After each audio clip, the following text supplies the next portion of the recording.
Okay, welcome back all of you. So as per our discussion, I was here on this topic, introduction to program planning tools, where we are going to discuss about or revise about that algorithms, flowchart, pseudocode programming and problem solving. So let us start with our contents.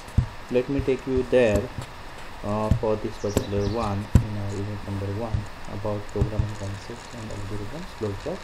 So again, from this PK Sinha's book, I am going to use this particular PowerPoint presentations, planning the computer system. So here in this particular chapter, you will learn about what doing by program, then algorithm, flowchart, pseudocode, then how you can plan the logic of a computer program, and various tools which are available to do the programming, planning and solving. So when we write any program, what there is requirement is that we should write in a correct sequence, means step by step, and we can have this particular instruction sequence of this program maybe in a simpler way or in a complex way, no issue. That's why any program we need to plan before writing its instruction. We have to see that whatever we are thinking or organizing, is it in a correct sequence or not, and whether these instructions are appropriate to solve that problem or not, even that has to be checked. Okay, so to do this, what we need first, we need an algorithm. So what exactly an algorithm? An algorithm refers to the logic of a program, and it is a step-by-step description of how to arrive at the solution of a given problem. So what we do, we write an algorithm in English-like language. So when anyone is writing that particular English-like language statements in a logical manner, then they must satisfy the following things. First, each and every instruction should be precise and unambiguous. They should be written or should be specified in a such way that they can be performed in a finite time, and they should not be repeated infinitely. See that you cannot write anything which is running for year and year so on. So we have to keep very clear. See, it means that when your algorithm is executed, or we can say implemented, it should give us the desired result within a time. So in short, algorithm is a set of statements written in English-like language to do a certain task. Then we can have the algorithms for anything. Here they have been shown a simple example where there are 50 students in a class who have appeared in their final examination, and their mark sheets have given to you, and then they have been given a column like first, second, third or fail as per the marks obtained by the student, and then we have to find out how many students who passed in the first division. Okay, so they have been given this way. We can write an algorithm for it. We can initialize the total first division and total mark sheet stakes to be 0 initially, right? Then we'll take the mark sheet of the first student, and then we'll check the division column.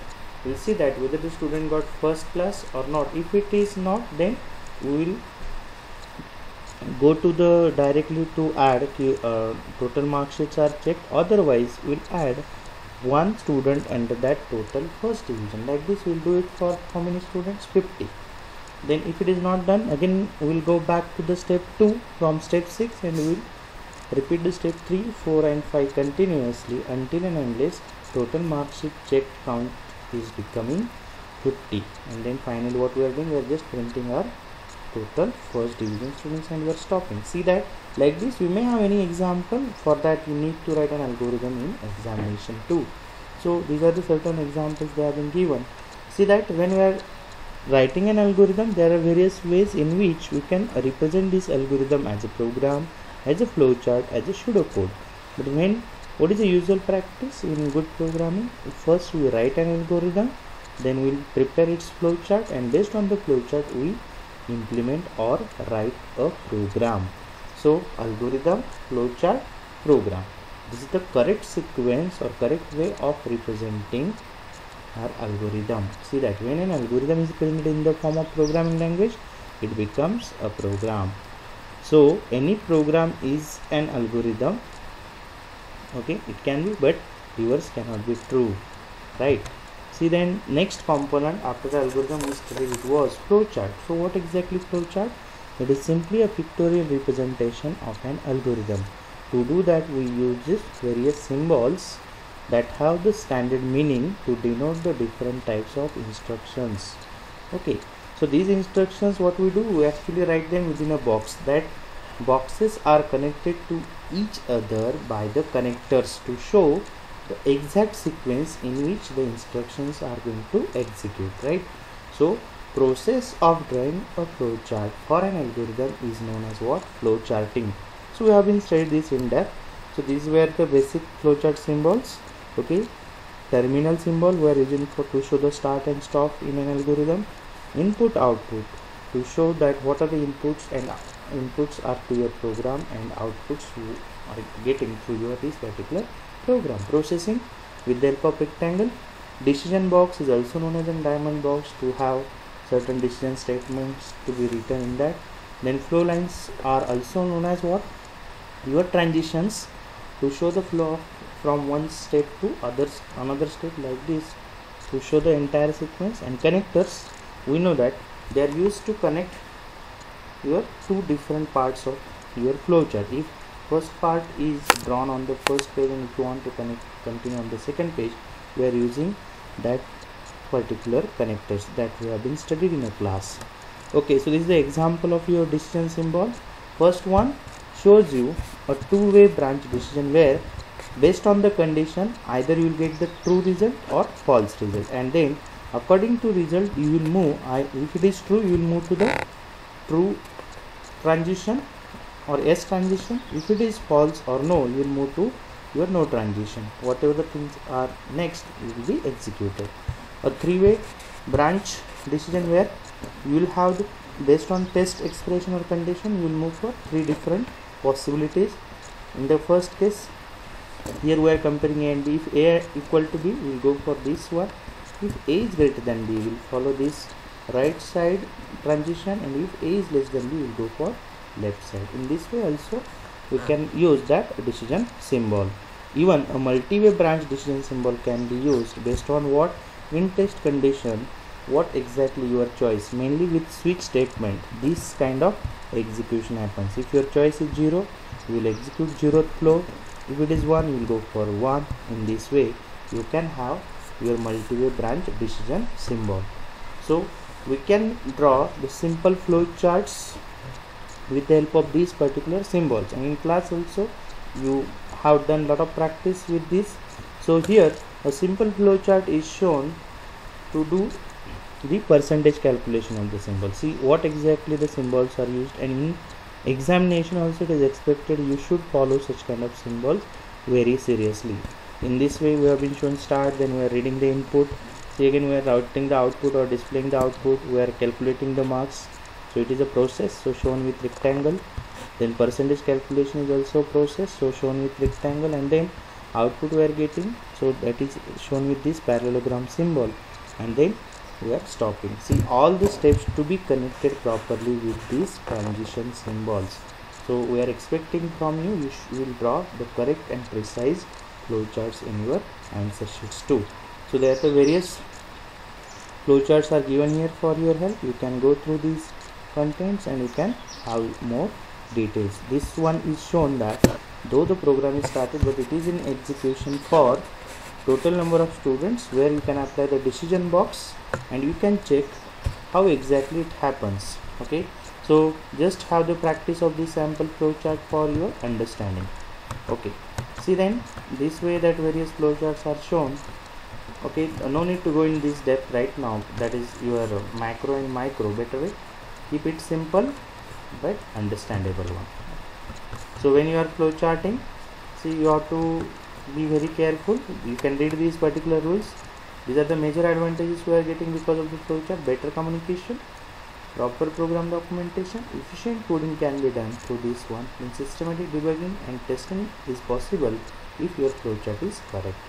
There are certain limitations as well, but instead of focusing on limitations, we will see the importance and significance of this flowchart in our programming. See then there is one more thing available as like algorithm flowchart known as pseudocode. A program planning tool where program logic is written in an ordinary natural language using a structure that resembles your computer instruction. So I would like to give a simple example. It means few are English like statements and few are directly a coding statements written in this particular way, then that known as your pseudocode. Okay, so pseudo means what? Limitation or imitation or false, and code refers to the instructions written in your program. So what we can say, pseudocode is an imitation of actual program instructions. It is imitation, means we can have a kind of what, an abstract view. Okay, so it is used for this purpose. See, then these were the contents of your that first unit, but apart from that, certain control structures are also a part comes along with this particular flowchart concept or algorithm, where we can have the sequence logic, selection logic, iteration or looping logic. Actually, these are the contents you can associate with your unit number 2.3 in this computer fundamental.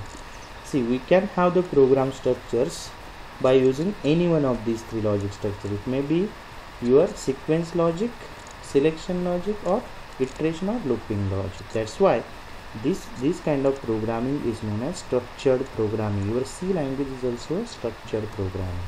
So what happens in a sequence logic? It is used for performing instructions one after the another. You can find here process 1 once it's complete, the program goes for process 2 and like this. This way we are showing here your flowchart for it, and pseudocode is what just you have been mentioned, the process. Selection logic, see that it is also known as your decision logic, and it is used for making decision. See, we are going to study the various logic structures. Okay, or looking even you are looking constructs, then we come across with if then. See, these are the popular logic structures: if then else, if then case. See, in your C programming, what you are doing for if then else, we are using if else. Then for if then we are using if, and for case we are going with switch statement. So we'll study in depth about it. So these are the selection logics used in your programming structure. So this is one of the example how the selection logic can be presented with the help of flowchart and with the help of pseudocode. So you can understand by this particular diagram itself. Then for if then, how the flows are. See, these particular flows or flowcharts are useful for you for drawing such kind of looping structures using flowchart. Please try to understand. Selection for switch kind of case you can use, or switch statement you can represent in this way in a flowchart. Then immediately for iteration also you can have these particular two popular logic structures. One is do while, another is repeat until, or I can say that do while and while. Okay, so do while, how it is shown. First we check the condition. If it is true, then we'll go for block, we'll run that one. If it is false, then we'll go for next step otherwise. Okay, and in while happened, in while first we show the we check the condition, then we run it. Okay, so repeat until is also shown here. Okay, so repeat until is like your, you can say like your that do while, where first we do something and then we check the condition. Then is the sample pseudocode that can be written for a particular program. Okay, so this way we can have the details for your algorithm, flowchart and pseudocode. Okay, so thank you very much for this session. So like this we have been covered our unit number 1. Now I'll come up with unit number 2 and 3 as a part of revision in your next video. So you please prepare properly, do the practice of examples, even try to practice on this particular programming concepts also. Try to write algorithms for certain problems, try to draw the flowcharts for them, and even understand how to draw the flowchart for different looping constructs. Thank you very much.